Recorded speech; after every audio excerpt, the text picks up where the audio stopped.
आज 14 जनवरी 2025 दिन मंगलवार हो गया और आज से तो हिंदी महीना भी नया शुरू हो रहा। माघ महीना कृष्ण पक्ष प्रतिपदा यानी एकम। और आइए बात करते हैं आज के मुख्य समाचार में। तो आज नए साल का पहला त्योहार है मकर संक्रांति का पर्व। आप सभी को मकर संक्रांति की ढेर सारी हार्दिक शुभकामनाएं। ये पूरा नया साल 2025 आपके लिए बड़ा खुशियों से गुजरे। इन्हीं शुभ मंगल कामनाओं के साथ दोस्तों आगे बढ़ते हैं खबरों में। तो सबसे पहले तो आज मकर संक्रांति के पर्व के कुछ अपडेट देख लेते हैं। आज सूर्य का राशि परिवर्तन होगा। 14 जनवरी को सूर्यदेव मकर राशि में प्रवेश करेंगे। और दोस्तों इस बार मकर संक्रांति पर कई शुभ संयोग भी बन रहे हैं। पुष्य नक्षत्र और शिववास योग के साथ आज ये मकर संक्रांति का त्योहार मनाया जाएगा और आज से ही खरमास भी समाप्त हो जाएगा। तो अब वापस शादी ब्याह के सीजन भी शुरू हो जाएंगे। और दोस्तों ये 7 सालों बाद इस बार ये मौका मिल रहा है कि 14 जनवरी को संक्रांति मनाई जा रही है। बाकी मतलब पिछले 7 सालों से 15 जनवरी को संक्रांति का पर्व मिलता है। और आज सुबह 6:45 बजे स्नान का अति शुभ मुहूर्त रहेगा। 7 लग्न और 4 योग का फल भी मिलेगा। मकर संक्रांति के साथ ही आज उत्तरायण का पर्व भी है, क्योंकि कभी 14 तारीख को कभी 15 तारीख को मनाई जाती है मकर संक्रांति, लेकिन इस बार ये मकर संक्रांति का पर्व आज ही है। देश के प्रधानमंत्री नरेंद्र मोदी ने भी देशवासियों को मकर संक्रांति और पोंगल के त्योहार की शुभकामनाएं दी। यूपी अयोध्या में भी देखिए आप मकर संक्रांति के मौके पर आज उमड़ेंगे लाखों श्रद्धालु, स्नान करेंगे, डुबकी लगाएंगे। तो सरयू नदी के पास सीसीटीवी कैमरों से निगरानी भी की जाएगी सुरक्षा कारणों के चलते। और वहीं दोस्तों आज मंगलवार को बैंक भी बंद रहेंगे। भारतीय रिजर्व बैंक आरबीआई की तरफ से 14 जनवरी को देश में बैंकों की छुट्टी की सूचना जारी की है, क्योंकि आज मंगलवार को ज्यादातर राज्यों में बैंक बंद रहेंगे। कुछ राज्यों में स्थानीय त्योहार और खास मौकों के चलते बैंक ब्रांच नहीं खुलेंगे। उत्तर प्रदेश में भी आज 14 जनवरी को मकर संक्रांति पर सार्वजनिक अवकाश घोषित किया गया है। स्कूल, कॉलेज, सरकारी दफ्तर वगैरह सब कुछ बंद रहेंगे। यूपी के अलावा एमपी के भी कुछ जिलों में जैसे इंदौर, भोपाल वगैरह में आज स्कूल, कॉलेज, ऑफिस वगैरह बंद रहेंगे, क्योंकि यहाँ भी प्रशासन ने आज मकर संक्रांति की छुट्टी की घोषणा की है। और ऐसे में क्या आज स्टॉक मार्केट भी बंद रहेगा या नहीं खुलेगा, तो आपको बता दूं भारतीय शेयर बाजार में आज 14 जनवरी को कारोबार होगा, खुला रहेगा। स्टॉक मार्केट में कोई छुट्टी नहीं रहेगी।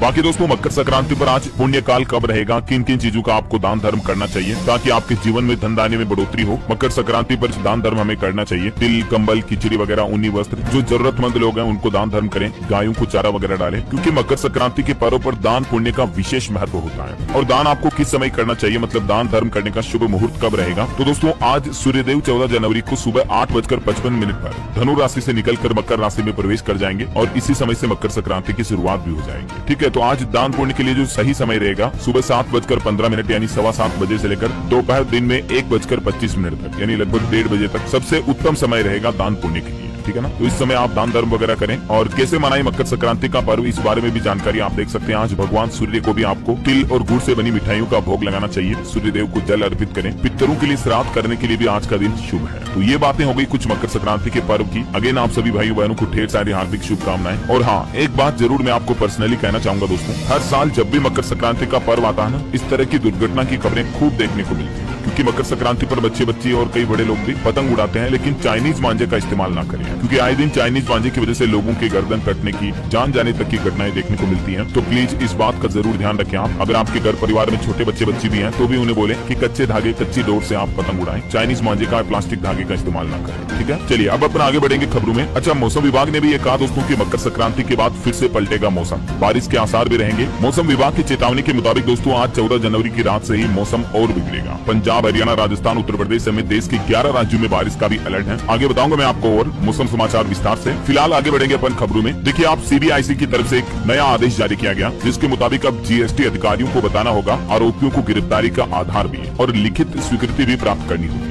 जीएसटी अधिनियम के तहत दंडनीय अपराधों के संबंध में अब गिरफ्तारी और जमानत के लिए ये मतलब सरकार की तरफ से कुछ नए दिशा निर्देश जारी किए हैं। सीबीआईसी का कहना है कि किसी भी कारोबारी को अगर जीएसटी टैक्स के घोटाले में गिरफ्तार किया जाएगा तो उसको बाकायदा रीजन बताना होगा। ऐसा चलिए अगली खबर है। वित्त मंत्रालय ने 15 जनवरी को बैंक प्रमुखों की बैठक बुलाई। यूनियन बजट को लेकर जो वित्तीय समावेशन की योजनाओं की प्रगति पर चर्चा होगी। वहीं बजट में सरकार से कई सारी मांगे की जा रही है। टैक्स रहित पेंशन, ओपीएस बहाली यानी पुरानी पेंशन योजना को फिर से लागू किया जाए। सरकारी कर्मचारियों के लिए 8वें वेतन आयोग का गठन किया जाए। सरकारी कर्मचारियों के संगठनों ने सरकार से बजट 2025 को लेकर अपने मन की बातें भी कही है। और सरकार से ये भी मांग की गई है कि आवश्यक खाद्य पदार्थों, दवा और चिकित्सा बीमा पर जीएसटी की दरों में कटौती करे सरकार, ताकि मतलब आम आदमी को महंगाई का सामना कम करना पड़े साल 2025 में। तो ये तो वक्त ही बताएगा दोस्तों। अगले महीने 1 फरवरी को जब बजट आएगा तो देखते हैं गवर्नमेंट क्या क्या फैसले लेती है। खबरों में तो देखिए आप, रिलायंस जियो की एक नई पहल, दुनिया के सबसे ऊंचे युद्ध क्षेत्र में भी मिलेगी 5G कनेक्टिविटी। जियो ने इंस्टॉल किया टावर। जी हाँ, दरअसल दोस्तों रिलायंस जियो टेलीकॉम और भारतीय सेना ने साथ मिलकर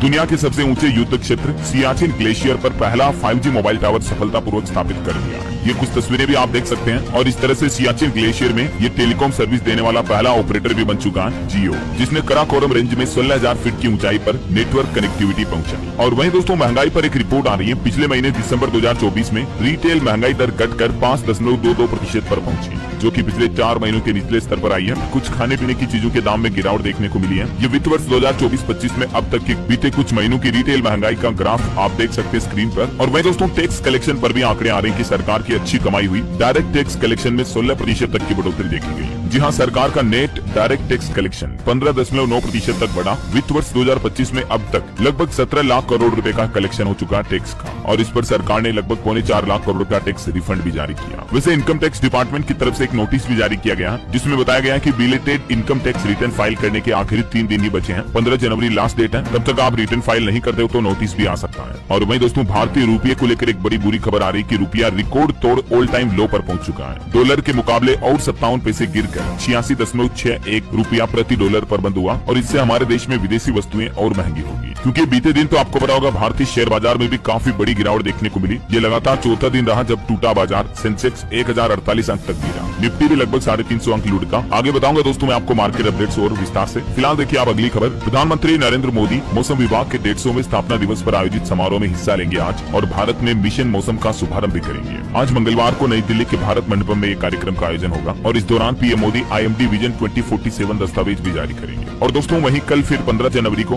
देश को 3 युद्धपोत भी समर्पित करेंगे नरेंद्र मोदी। महाराष्ट्र के जरिए 3 अग्रणी नौसैनिक युद्धपोत भारतीय नौसेना को समर्पित करेंगे, और खारघर में इस्कॉन मंदिर का भी उद्घाटन करेंगे नरेंद्र मोदी। नवी मुंबई में है ये। और वहीं दोस्तों बीते दिन भी पीएम मोदी ने जम्मू कश्मीर की जनता को बड़ा तोहफा दिया लोहड़ी के त्योहार का, और जम्मू में जेड मोड़ सुरंग का उद्घाटन भी किया। जम्मू के सोनमर्ग में ये टनल का इनॉग्रेशन करते हुए पीएम मोदी ने कहा कि वादा निभाता हूँ। और इस कार्यक्रम में जम्मू कश्मीर के मुख्यमंत्री उमर ने भी कहा कि उम्मीद है जम्मू कश्मीर के स्टेटहुड का वादा भी पूरा होगा केंद्र सरकार द्वारा। और ये जो दोस्तों पीएम मोदी ने जम्मू में जेड मोड़ सुरंग का उद्घाटन किया ना, तो इस सुरंग की वजह से अब बर्फबारी या बारिश वगैरह में भी जम्मू की यात्रा का टेंशन नहीं रहेगा। इस परियोजना से जम्मू में श्रीनगर और सोनमर्ग के बीच हर मौसम में कनेक्टिविटी बनी रहेगी। पीएम बोले कि टनल से सर्दियों में भी कनेक्टिविटी रहेगी। टूरिज्म यानी पर्यटन को भी बढ़ावा मिलेगा, नए पंख लगेंगे। पीएम बोले कि अब दूरियां मिट चुकी हैं, हम सबको मिलकर ये काम करना है। अब कश्मीर बनेगा फिर से धरती का स्वर्ग। मोदी जिसका शिलान्यास करता है उसका उद्घाटन भी करता है। वैसे इस सुरंग का भूमि पूजन राहुल गांधी ने किया था, अब उद्घाटन पीएम मोदी ने किया। ये जेड मोड़ टनल दोस्तों जम्मू के लिए बहुत ही महत्वपूर्ण टनल है। इसको बनाने से रोकने के लिए आतंकियों ने कई बार गोलियां भी बरसाई थी। उसके बावजूद आखिरकार इस सुरंग का निर्माण कंप्लीट हो चुका है, तो ये एक अच्छी बात है। और जम्मू कश्मीर में मुख्यमंत्री उमर अब्दुल्ला से भी मिले प्रधानमंत्री नरेंद्र मोदी। मुख्यमंत्री ने उनकी तारीफ करते हुए कहा कि आपने अपना वादा निभाया। उमर अब्दुल्ला ने पीएम की तारीफ में कहा कि बिना धांधले के चुनाव हुए, सिर्फ दिल ही नहीं बल्कि दिल्ली से भी दूरी कम हुई है ना। तो कुछ यूँ रहा पीएम मोदी का जम्मू का कार्यक्रम। और चलिए दोस्तों अब अपन आगे बढ़ते हैं खबरों में। देखिए अगली बड़ी खबर, ब्राह्मणों को 4 बच्चे पैदा करने पर 1 लाख रुपए का इनाम मिलेगा। कैबिनेट मंत्री की तरफ से ये ऐलान किया गया। इसके बाद काफी कंट्रोवर्सी भी होगी। मध्य प्रदेश में ये मंत्री ने ब्राह्मणों को ज्यादा बच्चे पैदा करने पर इनाम देने की घोषणा की है। हालांकि विपक्ष ने इस बयान की आलोचना की, जबकि मंत्री ने इसे अपनी व्यक्तिगत पहल बताया। ये मध्य प्रदेश सरकार के परशुराम कल्याण बोर्ड के अध्यक्ष हैं पंडित विष्णु राजौरिया, जिन्होंने खुद इस बात का ऐलान किया कि 4 बच्चे पैदा करो 1 लाख पाओ। चलिए अगली बड़ी खबर देखिए, दुश्मन के छक्के छुड़ाने आ गई भारत की ये खतरनाक मिसाइल। एक बार अगर इसे दाग दिया तो टारगेट का नामो निशान खत्म होगा। जी हाँ, दरअसल भारत के लिए एक बड़े गर्व की बात है। नाग MK2 मिसाइल का सफल परीक्षण पूरा हो चुका है, जो कि दुश्मन के टैंकों को निशाना बनाएगी। और दोस्तों ये भारत में ही बनी स्वदेशी एंटी टैंक गाइडेड मिसाइल है, जो कि भारतीय सेना में शामिल होगी, तो इससे हमारी इंडियन आर्मी की ताकत और बढ़ेगी है। और वहीं खबर देखिए, आर्मी डे परेड में पहली बार जंगी रोबोट दिखाएंगे करतब। NCC की महिलाएं भी इसमें शामिल होगी। सेना दिवस परेड का आयोजन कल 15 जनवरी को होने जाना। और भारत के लिए एक और अच्छी रिपोर्ट आ रही है कि भारत दुनिया के शीर्ष 25 हथियार निर्यातक देशों में शामिल हो चुका है। मतलब दुनिया के जो टॉप 25 डिफेंस एक्सपोर्ट कंट्रीज है ना, उनमें भारत का नाम शामिल हो चुका है। भारतीय हथियारों की दुनिया दीवानी हो रही है। बीते 1 दशक में ही 20 गुना तक भारत का डिफेंस एक्सपोर्ट बढ़ा है। तो ये कहीं न कहीं भारत की विकास और तरक्की को दर्शाते हैं डेटा। वही देखिए हमारे सेना प्रमुख बोले कि 2024 में मारे गए आतंकियों में से 60% आतंकी पाकिस्तानी रहे हैं। सेना प्रमुख ने कहा कि टेररिज्म से टूरिज्म की तरफ बढ़ रहे हैं। और एक बड़ी खबर देखिए CAPF जवानों को लेकर कि 40 साल बॉर्डर की चौकीदारी करने वाले जवानों का बिना OPS कैसे कटेगा आखिर बुढ़ापा। इसलिए अब CAPF जवानों के कर्मचारियों ने फैसला लिया, जंतर मंतर पर प्रदर्शन करेंगे पुरानी पेंशन योजना की फिर से मांग को लेकर। इस बाबत उन्होंने वित्त मंत्री निर्मला सीतारमण को एक ईमेल भी भेजा है, जिसमें आग्रह किया गया है कि आगामी केंद्रीय बजट में भी अर्धसैनिक बलों के लिए पुरानी पेंशन योजना बहाली की जाए, मतलब फिर से लागू की जाए। क्योंकि दोस्तों वाकई में देखा जाए तो जो सेना के जवान हैं वो हमारे देश के असली हीरो हैं, देश के रक्षक हैं, कितनी विषम और कठिन परिस्थितियों में भी अपनी ड्यूटी निभाते हैं। देखिए अभी भी सीमा पर सीना ताने बर्फीली हवाओं से खेल रहे हमारे जांबाज भारतीय सेना के जवान -27 डिग्री तापमान में भी अपनी ड्यूटी कर रहे हैं और दुश्मनों पर निगाहें टिकाए हुए हैं। तो ऐसे वीर जवानों के लिए तो सरकार को जरूर सोचना चाहिए और इनके लिए तो पुरानी पेंशन योजना वाकई में चालू कर ही देनी चाहिए, है ना। आपकी क्या राय है कमेंट करके बताइए। देखिए मुझे फिलहाल देखिए आप अगली खबर, मध्य प्रदेश के धार्मिक शहरों में अब शराबबंदी लागू की जाएगी। मुख्यमंत्री मोहन यादव सरकार की तरफ से बड़ा फैसला लिया गया। धार्मिक शहर मतलब जैसे कि एमपी के उज्जैन वगैरह हो गए और भी 17 धार्मिक नगरों में अब शराबबंदी लागू की जाएगी। हालांकि मोहन यादव ने कहा कि इस मुद्दे पर साधु संतों से भी सुझाव मिले हैं, तो आने वाली नई शराब आबकारी नीति में इस नियम को अमल में लाएंगे। ऐसा ये वो मध्य प्रदेश में धार्मिक महत्व के आधार पर घोषित 17 पवित्र शहरों के नाम और लिस्ट भी आप देख सकते हैं, जहां पर सरकार प्लान कर रही है कि शराबबंदी लागू की जाए, है ना। चलिए अगला अपडेट आ रहा, सड़क हादसों में घायलों को अस्पताल पहुंचाने पर अब 25,000 रूपए तक पुरस्कार राशि के रूप में दिए जाएंगे। देश के परिवहन मंत्री नितिन गडकरी की तरफ से बड़ा ऐलान किया गया है। दरअसल बॉलीवुड अभिनेता अनुपम खेर के साथ एक इंटरव्यू के दौरान केंद्रीय मंत्री नितिन गडकरी ने कहा कि उन्होंने सड़क परिवहन मंत्रालय को इनाम राशि बढ़ाने का भी निर्देश दिया है और जल्द ही इस राशि को बढ़ाकर 25,000 रूपए तक किया जाएगा। केंद्र सरकार भी ये प्लान कर रही है ताकि मतलब हादसे में घायल होने वाले लोगों को आसपास के लोग तुरंत अस्पताल पहुंचा सके, है ना, ताकि उनकी जान भी बच पाए। वैसे फिलहाल ये इनामी राशि जो है मात्र 5,000 रूपए है, तो इसको बढ़ाकर 25,000 रूपए किया जाएगा जल्दी। हो सकता है आने वाले बजट में ये सरकार घोषणा करे, देखते हैं। जब भी अपडेट आएगा मैं आपको बता दूं। एक और बड़ी खबर, आप 10,000 वाहन चालकों का ड्राइविंग लाइसेंस सस्पेंड किया जाएगा। सरकार बड़ी कार्यवाही करने जा रही है। दरअसल बिहार की नीतीश सरकार ने सख्त निर्देश जारी किया और कहा कि ट्रैफिक नियमों का उल्लंघन करने वाले 10,000 से भी ज्यादा वाहन चालकों का ड्राइविंग लाइसेंस या तो निलंबित किया जाएगा या तो उन्हें बिल्कुल रद्द किया जाएगा। इनमें ज्यादातर लोग बाग बिहार पटना के हैं, तो इसलिए गाड़ी हमेशा ध्यान से चलाएं और ट्रैफिक रूल्स का पालन करें, है ना। चलिए अगला अपडेट आ रहा, PLI स्कीम 2.0 और IT हार्डवेयर क्रांति के तहत 18 महीनों में 10,000 करोड़ रुपए का उत्पादन और 3900 नौकरियां पैदा हुई हैं। केंद्रीय इलेक्ट्रॉनिक्स और सूचना प्रौद्योगिकी मंत्री अश्विनी वैष्णव की तरफ से ये डेटा जारी किए गए। डिटेल भी आप देख सकते हैं स्क्रीन पर। और वही खबर है दोस्तों, वित्त वर्ष 2026 में धीमी रहेगी सरकारी पूंजीगत व्यय की वृद्धि। गोल्डमैन सैक्स की तरफ से भारत की कैपेक्स ग्रोथ को लेकर भविष्यवाणी की गई है। चलिए अब अपन कुछ महाकुंभ से जुड़े अपडेट देखते हैं दोस्तों। ये देखिए कुछ तस्वीरों में आप महाकुंभ का पहला स्नान कुछ यूं रहा, चारों तरफ सिर्फ भीड़ ही भीड़। कई लोगों के कंधों पर बच्चे नजर आए, घुड़सवार, पुलिस वाले और आस्था ही आस्था का यह नजारा आप तस्वीरों में देखकर अंदाजा लगा सकते हैं। लाखों नहीं बल्कि करोड़ों श्रद्धालुओं की भीड़, पैर रखने तक भी जगह नहीं है। और महाकुंभ में कल पौष पूर्णिमा के मौके पर ये स्नान का तो अद्भुत नजारा दिखा ही, साथ ही योगी सरकार ने हेलीकॉप्टर से श्रद्धालुओं पर गुलाब के फूलों की बारिश भी करवाई। श्रद्धालुओं ने भी जयकारे लगाए। बीते एक ही दिन में दोस्तों महाकुंभ में 1.5 करोड़ से भी ज्यादा श्रद्धालुओं ने डुबकी लगाई। सुबह 4 बजे से ही 44 घाटों पर स्नान चलना शुरू हो गया और सुरक्षा व्यवस्थाएं भी चाक चौबंद की गई है। महाकुंभ में इस बार कुछ यूं व्यवस्था रखी गई है। ग्राउंड रिपोर्ट देखिए आप, 10 लाख गाड़ियों की पार्किंग की व्यवस्था की गई। 12,000 जवान और अफसर ट्रैफिक संभालेंगे। 24 घंटे रिस्पॉन्स सिस्टम एक्टिव रहेगा। 4 दिशाओं में 130 पार्किंग स्थल बनाए गए हैं। महाकुंभ में न सिर्फ हमारे देश के राज्यों से लोग आ रहे हैं बल्कि दुनिया भर के 20 देशों से श्रद्धालु पहुंचे हैं और बोले कि ये अद्भुत है। और ये तस्वीर देखिए जरा आप, एप्पल के फाउंडर स्टीव जॉब्स की पत्नी भी पहले ही दिन आत्मशुद्धि के लिए आई महाकुंभ। ब्राजील के फ्रांसिस्को भी बोले कि मोक्ष की तलाश में हम यहाँ आए हैं। संगम के पहले स्नान पर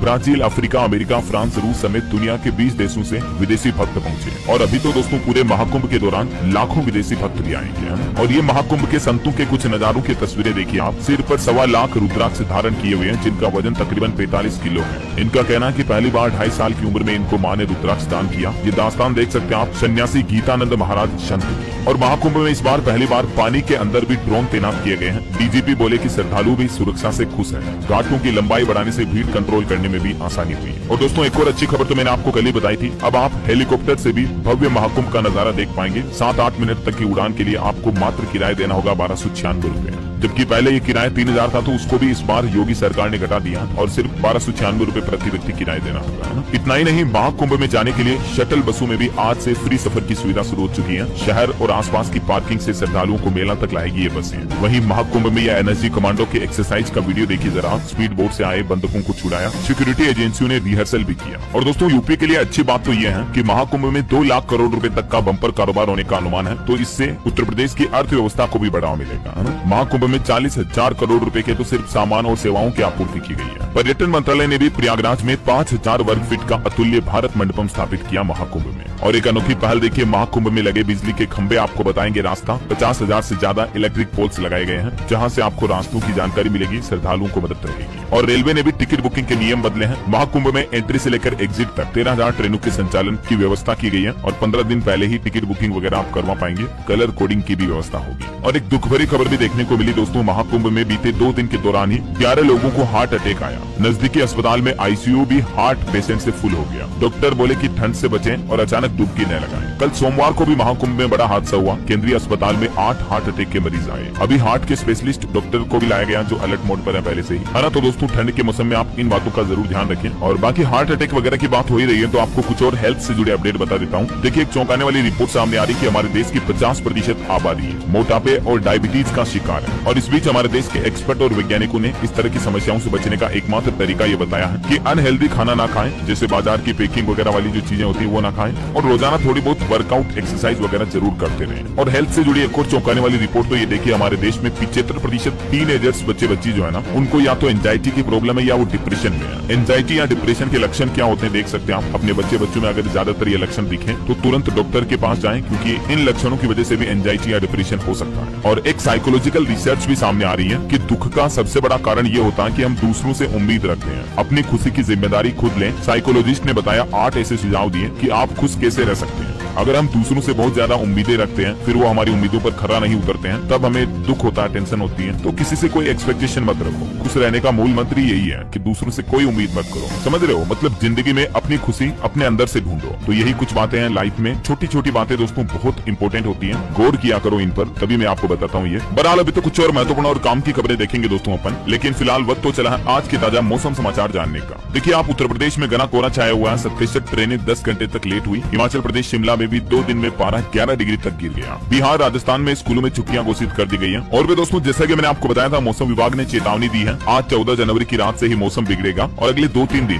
पंजाब, हरियाणा, यूपी समेत देश के 11 राज्यों में बारिश का अलर्ट है। चलिए देख लेते हैं अगले 4 दिन मौसम का हाल क्या रहेगा। कुछ अलग अलग राज्यों के हालात। यूपी के 35 जिलों के लिए मौसम विभाग ने चेतावनी जारी की। अगले 48 घंटों में फिर से बारिश होगी। और उत्तर प्रदेश के 64 जिलों में तो कोहरा भी छाया रहेगा। ये तस्वीरें देख सकते हैं आप। आगरा के ताजमहल की विजिबिलिटी 50 मीटर से भी कम होगी। कानपुर सबसे ठंडा इलाका रहा। ठंड की वजह से यूपी में एक व्यक्ति की जान भी चली गई। इधर मध्य प्रदेश में भी देखिए आप, सर्द हवाओं ने ठिठुरन बढ़ाई। इंदौर में कोल्ड डे रहा। 5 डिग्री तक गिरा तापमान। राजस्थान में भी शीतलहर के चलते जोधपुर में 2 दिन स्कूलों की छुट्टियां और बढ़ा दी गई हैं। 15 जनवरी से राजस्थान में फिर से ओले गिरने और बारिश होने का अलर्ट जारी किया। और घने कोहरे में एक बस और जीप की टक्कर में 3 लोगों की जान चली गई। रोडवेज बस और ये जीप की टक्कर हुई। तभी तो मैं आपको रोजाना कहता हूँ दोस्तों की कोहरे में गाड़ी हमेशा धीरे चलाएं, है ना। इधर छत्तीसगढ़ में देखिए आप, पेंड्रा में कोहरे की वजह से विजिबिलिटी कम हुई। दिन में लाइट जलाकर गुजरे वाहन। हरियाणा में भी 2 दिन लगातार बारिश की चेतावनी। हिमाचल प्रदेश और लद्दाख समेत 4 जगहों पर बर्फ पिघलने की वजह से हरियाणा और आसपास के राज्यों में ठंड और बढ़ेगी, क्योंकि बर्फीली हवाओं से शीतलहर और ज्यादा चलेगी। तो बिहार की बात करें तो पूरे बिहार में बादल छाएंगे। 11 जिलों में बारिश के आसार है। कोहरा और बढ़ेगा। बारिश की वजह से ठंड भी और ज्यादा बढ़ेगी। इसलिए बिहार के 4 जिलों में 8वीं तक के स्कूल 15 जनवरी तक बंद कर दिए गए। और भी अभी बिहार के इन 11 जिलों में बारिश की चेतावनी है। पंजाब में देखिए आप, चंडीगढ़ समेत पंजाब के 11 जिलों में शीतलहर की चेतावनी। 15 जनवरी के बाद फिर से बदलेगा मौसम। और आपको एक सावधान करने वाली खबर बताता हूँ। देखिए, राजस्थान में मौत की सिगड़ी की दास्तान। 15 दिन में 6 लोगों की जान गई, क्योंकि बंद कमरे में अंगीठी जलाकर सो जाते हैं लोग बाहर। इस वजह से जहरीली गैस बन जाती है। नींद में लोगों का दम घुटता है और अचानक से मौत हो जाती है। तभी तो मैं आपको बताऊँ, हर साल मतलब सर्दी में कई ऐसी घटनाएं देखने को मिलती है। बंद कमरे में कभी भी अंगीठी या सिगड़ी जलाकर ना सोएं, वरना बेहोश होकर दम घुट जाता है और फिर जान चली जाती है। समझ रहे हो? क्योंकि ऑक्सीजन बर्न हो जाती है कमरे की, और ऑक्सीजन की कमी होने से हमारी जान चली जाती है। बाकी दोस्तों, अगले 24 घंटों के दौरान मौसम की संभावित गतिविधियां क्या रहेगी। तो आज 14 जनवरी को 9 राज्यों में बारिश की चेतावनी है। उत्तर भारत में घना कोहरा छाया रहेगा। और कल 15 जनवरी को भी 3 राज्यों में बारिश का अलर्ट है। 7 राज्यों में कोहरा छाया रहेगा। चलिए मौसम के बाद सराफा बाजार पर नजर डालें दोस्तों। तो देखिए, आज सोने के भाव में बढ़त रही। चांदी में थोड़ी गिरावट देखने को मिली। सोना 290 रूपए बढ़कर 78,308 रूपए प्रति 10 ग्राम पहुंच चुका है। जबकि 1 किलो चांदी की कीमत 468 रूपए घटकर अभी 89,800 रूपए प्रति किलो चल रही है। चलिए कुछ मार्केट हाईलाइट्स देख लेते हैं। देखिए, भारतीय शेयर बाजार में हाहाकार सा मच गया। बीते 4 दिन में निवेशकों के 24 लाख करोड़ रुपए से भी ज्यादा डूब गए। और रुपये की वैल्यू में भी लगातार गिरावट आ रही है। बीते दिन भी सेंसेक्स और निफ्टी में 1% से भी ज्यादा की गिरावट देखी गई। सिर्फ एक ही दिन में निवेशकों के 12 लाख करोड़ रुपए डूबे। और क्योंकि ये लगातार चौथा दिन रहा जब सेंसेक्स, निफ्टी वगैरह में 1000 और 350 पॉइंट की गिरावट हुई। टाटा स्टील से लेकर एशियन पेंट्स तक भारतीय शेयर बाजार की 500 से भी ज्यादा कंपनियों के शेयर में इतनी गिरावट आई है कि वो 1 साल के निचले स्तर पर पहुंच गए हैं। कुछ और कंपनियों के अपडेट देखिए आप। फाइनेंशियल ईयर 2025 की तीसरी तिमाही में HCL टेक कंपनी का मुनाफा 5.5% तक बढ़ा। तो इसके स्टॉक पर आप नजर रखें। प्रति शेयर 18 रुपए का डिविडेंड भी देगी कंपनी। वहीं खबर है IPO लाने का प्लान बना रही है ग्रो कंपनी भी, जो कि एक स्टॉक मार्केट ब्रोकर कंपनी है। 6000 करोड़ रुपए जुटा सकती है निवेशकों से। और स्टॉक लिस्टिंग पर खबर है दोस्तों, स्टैंडर्ड ग्लास लाइनिंग का शेयर 22.5% ऊपर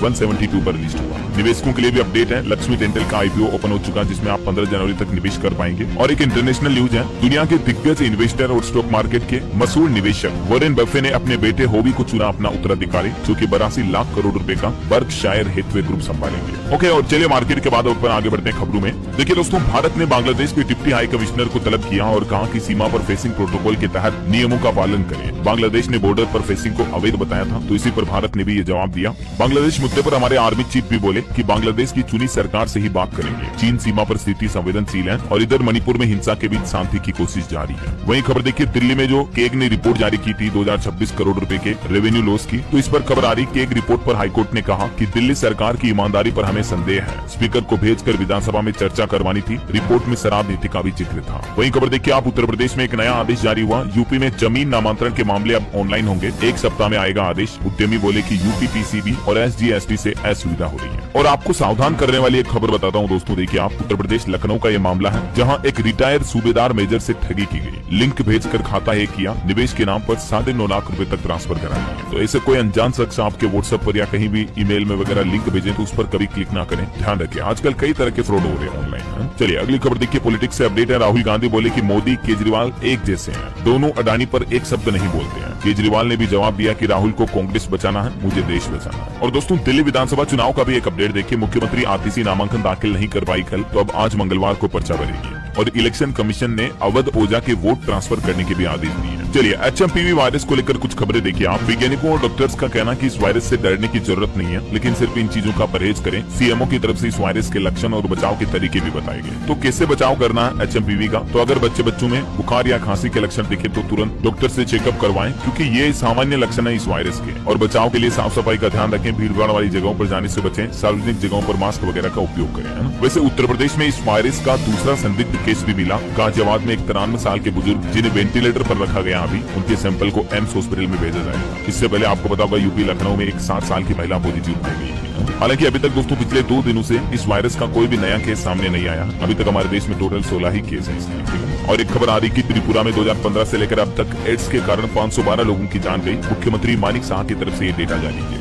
फिच की एक रिपोर्ट आ रही दोस्तों की स्थिर विकास दर और 2025 में ब्याज दरों में कटौती की वजह से कॉर्पोरेट्स को मिलेगी क्रेडिट मदद। फिच की तरफ से इंडिया कॉर्पोरेट्स क्रेडिट ट्रेंड्स नाम से ये नई रिपोर्ट जारी की है। और एक रिपोर्ट है कि निवेश में गिरावट के बावजूद भी भारत में खूब हुई फिनटेक कंपनियों में फंडिंग। साल 2024 में तीसरे स्थान पर रहे हम दुनिया भर में फिनटेक कंपनियों की फंडिंग के मामले में। चलिए अगला अपडेट देखिए, उत्तर प्रदेश में एक और नया नियम लागू हुआ। बाइक पर पीछे बैठने वाली सवारी के लिए भी अब हेलमेट लगाना अनिवार्य होगा। हेलमेट नहीं लगाने पर आपको पेट्रोल पंप पर पेट्रोल डीजल वगैरह भी नहीं दिए जाएंगे। आए दिन रोड एक्सीडेंट की घटनाओं में लोगों की जान बचाने के लिए यूपी सरकार की तरफ से ये नया ऑर्डर जारी किया है। कल ही मैंने आपको एक्सीडेंट के आंकड़े वगैरह बताए थे। चलिए बैंकिंग न्यूज से खबर है दोस्तों, इस बैंक ने अपने एफडी के रेट्स बदले हैं। अब नई एफडी में आपको 8% तक भी इंटरेस्ट रेट मिलेगा। दरअसल फेडरल बैंक की तरफ से हाल ही में ये एफडी के रेट्स में बदलाव किया गया। और इसके अलावा बैंक ने 444 दिन की एक नई एफडी की शुरुआत भी की है, जिसमें वरिष्ठ नागरिकों को 8% तक ब्याज मिलेगा। और भी फेडरल बैंक की अलग अलग दिनों की एफडी पर इंटरेस्ट रेट क्या होगा, इस बारे में आप जानकारी देख सकते हैं स्क्रीन पर। चलिए अगला अपडेट आ रहा है कि भारत का एग्री सेक्टर भी फाइनेंशियल ईयर 2025 में मजबूत बढ़ोतरी के लिए तैयार है। हालांकि दाल और तिलहन उत्पादन में सरकार के सामने चुनौतियां बरकरार रहेगी। और महंगाई पर एक अच्छी राहत भरी खबर आ रही आम लोगों के लिए। एक सप्ताह में प्याज की कीमतों में भारी गिरावट देखने को मिली है, लगभग 20 रुपए तक की गिरावट आई है। वही खबर है दोस्तों, ईपीएफओ की तरफ से एक अपडेट जारी किया गया। 15 जनवरी तक कर लें ईपीएफओ से जुड़ा ये काम, वरना ईएलआई स्कीम से आप हाथ धो सकते हैं। दरअसल ईपीएफओ में अगर आप ईएलआई स्कीम का फायदा उठाना चाहते दोस्तों, तो इसकी लास्ट डेट 15 जनवरी है, तब तक आप उठा सकते हैं। ये ईएलआई स्कीम क्या है, जिसकी पिछली बार बजट में सरकार ने घोषणा की थी। और आप अपने पीएफ में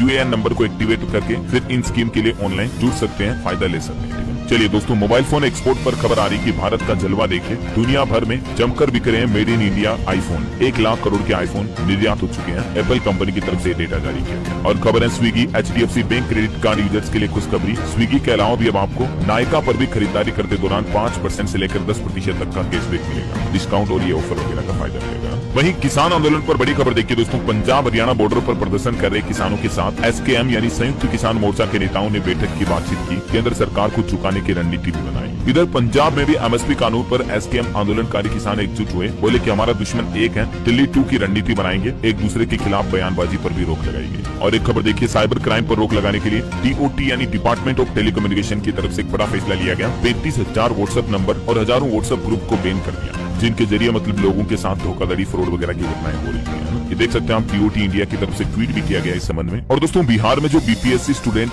विरोध कर रहे हैं इस मामले पर अब खान सर ने भी कहा कि मर जाना कबूल है, लेकिन बीपीएससी से माफी नहीं मांगेंगे, 2 साल जेल काट लेंगे। अब खान सर भी अड़ गए ये स्टूडेंट के विरोध के बीच। चलिए अगली खबर देखिए। आयुष्मान भारत योजना के तहत 45% आबादी को इंश्योरेंस से कवर किया गया, उड़ीसा में बोले केंद्रीय मंत्री जेपी नड्डा। और खबर है कि शाही ईदगाह विवाद मामले में 15 जनवरी को सुनवाई करेगा सुप्रीम कोर्ट। हाईकोर्ट ने मस्जिद समिति की याचिका भी खारिज की थी। हज यात्रा पर भी खबर आ रही दोस्तों की हज के लिए भारत और सऊदी अरब के बीच द्विपक्षीय समझौता हुआ। इस साल 2.25 लाख लोग कर सकेंगे हज यात्रा। वहीं भारतीय स्टेट बैंक एसबीआई ने एक रिपोर्ट जारी की जिसके तहत साक्षरता दर में 1% बढ़ोतरी से महिला मतदाताओं की संख्या में 25% तक का उछाल देखा गया। ये एसबीआई की तरफ से फीमेल वोटर्स को लेकर रिपोर्ट जारी की गई है। और वैज्ञानिकों की एक चिंताजनक रिपोर्ट देखी हमारे वातावरण को लेकर कि 75 वर्षों में 50% से ज्यादा घट गई व्हेल शार्क की आबादी। अंतर्राष्ट्रीय संघ ने ये माना है कि लुप्त होने के कगार पर है व्हेल शार्क। जरा देखिए। और इन सब के पीछे वजह है दोस्तों की समुद्रों में भी आजकल हम इंसान काफी प्रदूषण फैलाने लगे हैं, ग्लोबल वार्मिंग भी बढ़ रही है। वैज्ञानिकों का एक और अध्ययन कहता है कि ग्लोबल वार्मिंग के परिणामों की भविष्यवाणी काफी कठिन है। 26 लाख साल पहले भी आज की तुलना में ज्यादा गर्म थी हमारी जलवायु। और आईसीएमआर के वैज्ञानिकों की एक स्टडी में भी सामने आ रही खबर की भारत में सर्जिकल संक्रमण की दर कई उच्च आय वाले देशों से भी ज्यादा। और वहीं खबर है दोस्तों 23 जनवरी को उत्तराखंड राज्य में सार्वजनिक अवकाश रहेगा, मतलब छुट्टी रहेगी। निकाय चुनाव के चलते सभी राजकीय और निजी प्रतिष्ठान भी बंद रहेंगे। और देखिए उत्तर प्रदेश में बिजली के निजीकरण को लेकर पूरे प्रदेश में काली पट्टी बांधकर बिजली कर्मियों ने विरोध किया, मुख्यमंत्री को पत्र भी भेजा। यूएस इंडिया रिलेशनशिप पर खबर आ रही कि भारत के साथ अपना भविष्य देखता है अमेरिका, दोनों देशों के संबंधों पर बोले अमेरिकी राजदूत। वहीं यूपी रायबरेली में देखिए चाइनीज मांझा की बिक्री करने वाले 6 दुकानदार गिरफ्तार हुए, 200 में खरीद कर 800 में बेचते थे। और उत्तर प्रदेश में नशाखोरी पर भी एक रिपोर्ट आ रही कि इंजेक्शन से नशा ले रहे लोगों की आदत छुड़ाने के लिए ओएसटी सेंटर बनाया जाएगा। उत्तर प्रदेश स्वास्थ्य विभाग की तरफ से नई कवायद शुरू की गई है। अच्छा, ठगी की एक अनोखी घटना देखिए दोस्तों। गैस एजेंसी व पेट्रोल पंप का लाइसेंस दिलाने के नाम पर 95 लाख रुपए की ठगी की गई। यूपी के श्रावस्ती की यह घटना है। ऐसे ठगों और बदमाशों से भी आप सावधान रहें, बच कर रहें। अगली खबर आ रही है। हरियाणा के मुख्यमंत्री नायब सिंह सैनी ने कल लोहड़ी के त्योहार के मौके पर राज्यवासियों को बड़ी सौगात दी। 10 करोड़ के विकास कार्यों की घोषणा करते हुए लाडवा में लोगों के साथ त्योहार मनाया। और हरियाणा सरकार का एक और कहना है कि 28 फरवरी तक राज्य में 3 नए आपराधिक कानून लागू हो जाएंगे। अब न्याय के लिए लोगों को इंतजार नहीं करना पड़ेगा। वहीं हरियाणा में बीपीएल परिवारों को भी घर मिल पाएगा। कोरोना काल के बाद पहली बार हरियाणा सरकार ने प्रधानमंत्री आवास योजना का पोर्टल खोल दिया है, तो जल्दी इसके आवेदन वगैरह भी शुरू हो जाएंगे। मार्च से मैंने आपको अपडेट बताया था कल। वहीं हरियाणा सरकार ने एक और फैसला लिया, सरकारी कर्मचारियों की ग्रेच्युटी 25% तक बढ़ा दी है, जिससे कि 5 लाख रुपए तक का फायदा होगा गवर्नमेंट एम्प्लॉइज को। 1 जनवरी से ही ये बढ़ी हुई ग्रेच्युटी लागू होगी। कर्मचारियों को कैसे फायदा मिलेगा तो इसकी कुछ गणित भी आप देख सकते हैं, है ना। तो ये कुछ हरियाणा सरकार के फैसले रहे। वहीं खबर देखिए, झारखंड के टाटानगर रेलवे स्टेशन का कायाकल्प किया जाएगा, 319 करोड़ रुपए खर्च होंगे। और बिहार समस्तीपुर को भी 937 करोड़ रुपए की योजनाओं की सौगात दी। मुख्यमंत्री नीतीश कुमार ने एक साथ ढेर सारी खुशखबरी दी। नई घोषणाओं की वजह से पूरे शहर की सूरत बदल जाएगी। और खबर है दोस्तों, दिल्ली विधानसभा चुनाव में धोखाधड़ी रोकने और मतदान को सुचारू रूप से संपन्न कराने के लिए मतदान केंद्रों की लाइव निगरानी की जाएगी। देश के मुख्य निर्वाचन अधिकारी की तरफ से ये फैसला लिया गया। और खबर है, सरकार ने न्यूनतम समर्थन मूल्य पर अब तक 13,68,000 क्विंटल से भी ज्यादा सोयाबीन की खरीदारी की। कृषि और किसान कल्याण मंत्री शिवराज सिंह चौहान की तरफ से ये आंकड़े जारी किए गए। किसानों के लिए एक और अपडेट आ रहा, जल्द ही ये काम करें वरना आपको पीएम किसान योजना की 19वीं किस्त का फायदा नहीं मिलेगा। दरअसल सरकार ने एक नया आदेश जारी किया है, जिसके तहत एक तो पीएम किसान योजना का लाभ लेने के लिए अब आपको ई-केवाईसी तो करवानी ही है, इसके अलावा भू लेखों का वेरिफिकेशन भी करवाना है। ये भी ऑनलाइन पोर्टल के माध्यम से ही हो जाएगा या आप ई-मित्रा के जरिए भी कर सकते हैं। बाकी प्लान है दोस्तों की अगले महीने फरवरी में ये पीएम किसान योजना की अगली किस्त किसानों के लिए जारी की जा सकती है। चलिए अगली खबर देखिए। न्यूयॉर्क टाइम्स ने 2025 के विश्व प्रतिष्ठित पर्यटन स्थलों की सूची जारी की, जिसमें 52 पर्यटन स्थलों में से चौथे स्थान पर असम राज्य का पर्यटन स्थल भी शामिल हुआ। और एक रिपोर्ट देखिए, अच्छी खबर, भारत की नवीकरणीय ऊर्जा क्षमता 2024 में रिकॉर्ड तोड़ 30 गीगावाट तक बढ़ी है। बिहार में सरकारी कर्मचारियों के लिए एक और नया आदेश जारी हुआ। सरकारी अफसरों और कर्मचारियों की संपत्ति को लेकर 12 फरवरी तक अब ये काम करना होगा, जिसके तहत मतलब अगले महीने 12 तारीख तक कर्मचारियों को अपनी चल अचल संपत्ति का ब्यौरा बिहार सरकार की वेबसाइट पर अपलोड करना होगा। चलिए कुछ और स्टेट न्यूज अपडेट देख लेते दोस्तों फटाफट से। देखिए, उड़ीसा राज्य भी अब आयुष्मान भारत योजना में शामिल हुआ। राज्य और एनएचए के बीच समझौता हुआ है। वहीं खबर है दोस्तों, 19 जनवरी को होगा बिग बॉस 19 का ग्रैंड फिनाले से पहले करणवीर मेहरा से कुछ तीखे सवाल भी पूछे गए। और तिरुपति मंदिर में एक और घटना हो गई। देखिए दोस्तों, लड्डू काउंटर पर आग लग गई। अभी 5 दिन पहले भी आपको बताऊंगा, टिकट काउंटर पर भगदड़ में 6 लोगों की जान चली गई। और पॉलिटिक्स से खबर देखिए, संजय राउत बोले कि इंडिया गठबंधन में तालमेल की कमी है। लोकसभा चुनाव के बाद कांग्रेस ने मीटिंग ही नहीं की। और वही खबर है दोस्तों, पंजाब पटियाला में द रनवास पैलेस का उद्घाटन स्थगित हुआ। शिख महल में बना दुनिया का एकमात्र होटल है। वही खबर है दोस्तों, बीएपी पॉलिटिकल पार्टी को भी राजस्थान में राज्य पार्टी का दर्जा मिला। एक एमपी और 4 एमएलए के साथ राजस्थान में तीसरी बड़ी पार्टी बन चुकी है। और खबर देखिए, दुनिया में पहली बार रोबोटिक कार्डियक टेली सर्जरी हुई। राजस्थान जयपुर में 286 किलोमीटर दूर बैठे डॉक्टर ने मरीज की हार्ट सर्जरी की और अच्छी बात यह कि दोनों ऑपरेशन सफल रहे हैं, है ना। वही खबर है, मध्य प्रदेश में 18 और जिलों में भाजपा ने अपने अध्यक्ष घोषित कर दिए हैं। कुछ जानकारी आप देख सकते हैं। और एमपी में रेलवे से भी खबर आ रही दोस्तों की मध्य प्रदेश से उत्तर प्रदेश जाने वाली ट्रेनों में अभी भारी भीड़ देखी जा रही है। संक्रांत वगैरह के त्योहार के मौके पर ये देख सकते हैं आप, भीड़ का अंदाजा लगा सकते हैं। मतलब रेलवे को कुछ एक्स्ट्रा ट्रेनें चलानी चाहिए इन रूट पर। लोगों को जान का कितना रिस्क है जरा देखिए आप। वही खबर है, एमपी उज्जैन में आज भी स्कूलों में अवकाश घोषित किया गया। कड़ाके की ठंड के चलते नर्सरी से लेकर 8वीं तक के स्कूल बंद रहेंगे। और छत्तीसगढ़ राज्य के लिए बड़े गर्व की बात है, छत्तीसगढ़ के सुजैन ने जीता मिसेज यूनिवर्स का ताज। दुनिया भर के 121 देशों की सुंदरियों को हराकर 2025 का खिताब उन्होंने अपने नाम किया। थाईलैंड में यह प्रतियोगिता हुई थी। ये तस्वीर है सुजैन की। मैंने कांग्रेट्स इनको। वही खबर देखिए, उद्योगपति गौतम अडानी भी छत्तीसगढ़ के मुख्यमंत्री विष्णुदेव साय से मिलने आए। अडानी समूह छत्तीसगढ़ में 65,000 करोड़ रुपए का निवेश करेगा। CSR में भी देगा 10,000 करोड़ रुपए का फंड। और खबर है, भारत नेपाल सीमा सुरक्षा को लेकर अहम बैठक हुई, जिसमें सीमा सुरक्षा, अवैध खनन और नो मेंस लैंड को लेकर रणनीति बनाई गई। बिहार समस्तीपुर को 937 करोड़ रुपए की योजनाओं की सौगात दी है। ये जानकारी तो मैंने आपको बताई थी। और खबर देखिए दोस्तों, 18 जनवरी को बिहार आएंगे राहुल गांधी।